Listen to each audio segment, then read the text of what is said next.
Başkan gel.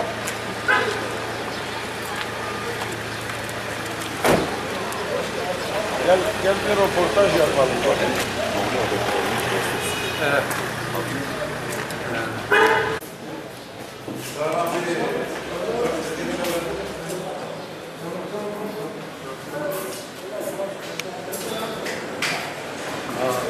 Kardeşle barışa, huzura, demokrasiye hiçbir katkısı yoktur. Ve bunu hani derler ya futboldaki 9 usulü hareketten biri gibi değerlendiriyor.